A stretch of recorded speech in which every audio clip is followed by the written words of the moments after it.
নমস্কার, সনাতন ধর্মকথা চ্যানেলে আপনাদের সবাইকে স্বাগত। আজ মহাভারতের আদি পর্বের ৬৪তম অধ্যায়ের প্রথম অংশ, প্রাচীন রাজ্য সংস্থান শুরু করব। নারায়ণং নমস্কৃত্য নরং চৈব নরোত্তমং দেবীং সরস্বতীং ব্যাসাং ততো জয়মুদীরয়েৎ।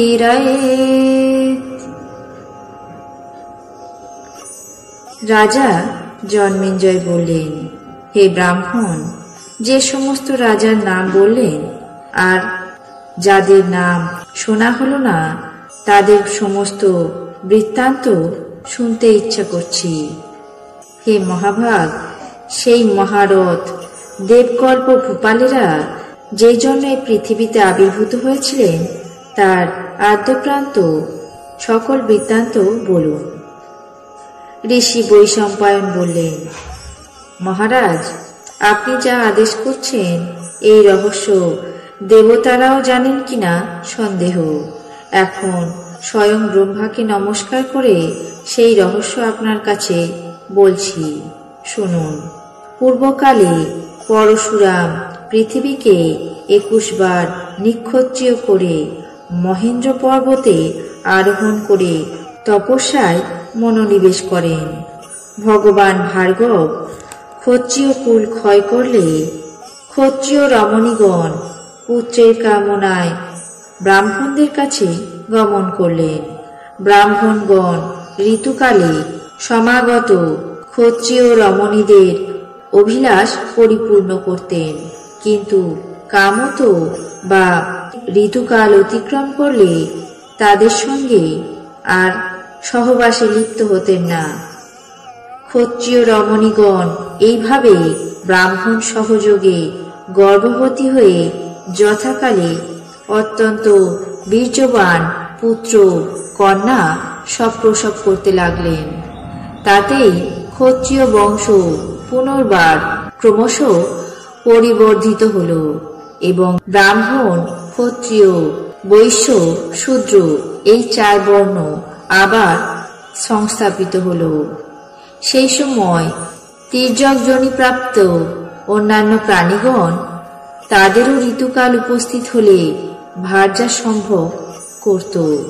কামত বা ঋতুকাল অতিক্রম করলে কখনো স্ত্রী সংসর্গ করত না। কেবল ঋতুকালে স্ত্রী সম্ভোগ করলে যে সন্তান জন্মায় তারা ধর্মপরায়ণ, নির্ব্যাধি, নিরাধি অর্থাৎ মনোপীড়াশূন্য হয়ে দীর্ঘকাল জীবিত থাকে। ক্ষত্রিয়েরা পর্বত বন সমাকীর্ণা এই শশাগড়া পৃথিবীর অধীশ্বর হয়ে ধর্ম অনুসারে প্রজা পালন করতে লাগলেন। তাই দেখে ব্রাহ্মণ প্রভৃতি চতুর্বর্ণ সকলে অত্যন্ত প্রীত হলেন। তারা কাম, ক্রোধ প্রভৃতি দুষ্প্রবৃত্তির বশীভূত না হয়ে দোষাশ্রিত ব্যক্তিদের প্রতি ধর্মত দণ্ডবিধানে তৎপর হলেন এবং তাদের ধর্মপরায়ণতা প্রযুক্ত দেবরাজ ইন্দ্র যথাকালে বাড়ি বর্ষণ করে প্রজা পালন করতে লাগলেন।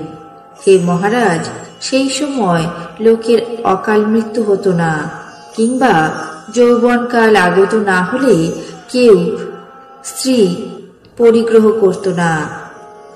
এইভাবে শশাগড়া ধরা দীর্ঘজীবী প্রজাপুঞ্জে পরিপূর্ণ হল। সেই সময় ক্ষত্রিয়েরা প্রচুর দান ধ্যান করে যজ্ঞ অনুষ্ঠান করতেন।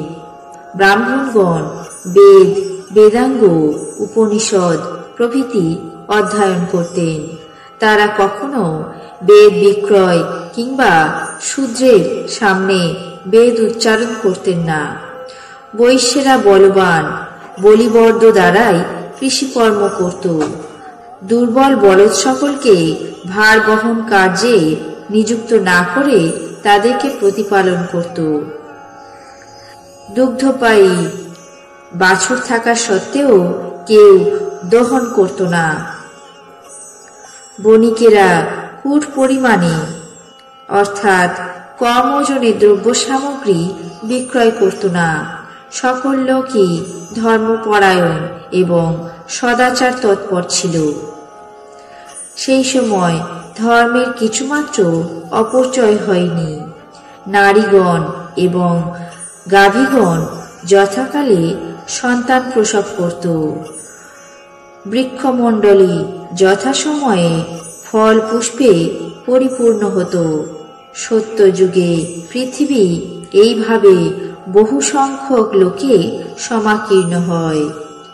মনুষ্যলোকের অভ্যুদয়কালে রাজাদের ক্ষেত্রে অসুরেরা জন্মগ্রহণ করতে আরম্ভ করল। অসুরেরা দেবতাদের দ্বারা বেহুশ, পরাজিত এবং ঐশ্বর্য স্বর্গ থেকে দূর হয়ে ধরাতলে আশ্রয় নিতে লাগল। তারা ভূলোকে দেবতুল্য প্রভাব অভিলাষ করে গাভী, মৃগ, হস্তি, অশ্ব, গর্ধব, উষ্ট্র, মহিষ, রাক্ষস প্রভৃতি ভূতজনিতে জন্ম নিতে লাগল। জাত এবং জায়মান অসুরের ভারে ধরণী নিজেকে ধারণ করতে অক্ষম হল। তারপর দনুর ঔরসে দিতির গর্ভে কতকগুলি অসুর জন্মায়। প্রবল পরাক্রান্ত, অতি দুর্দান্ত, মদোৎসিক্ত দানবেরা এইভাবে শশাগড়া পৃথিবী ব্যাপ্ত করে ব্রাহ্মণ, ক্ষত্রিয়, বৈশ্য, শূদ্র এই 4 বর্ণ এবং অন্যান্য প্রাণীদেরকে নানা প্রকারে অত্যাচার করতে শুরু করল। তারা দলবদ্ধ হয়ে প্রাণীদেরকে নিহত এবং আহত করে আশ্রমবাসী মহর্ষিদের উপর, ঋষিদের উপর নানাভাবে উপদ্রব করতে লাগল। পৃথিবীর চারিদিকে ভ্রমণ করে সর্বদা লোকের অনিষ্ট চেষ্টা করতে লাগল। আজ মহাভারতের আদি পর্বের 64তম অধ্যায়ের প্রথম অংশ, প্রাচীন রাজ্য সংস্থান, এখানে শেষ করছি। বাকি অংশ আগামী পর্বে পাঠ করে শোনাব। আপনাদের কেমন লাগছে তা অবশ্যই কমেন্ট বক্সে জানাবেন। চ্যানেলটিকে সাবস্ক্রাইব করবেন, লাইক করবেন, শেয়ার করবেন। ধন্যবাদ।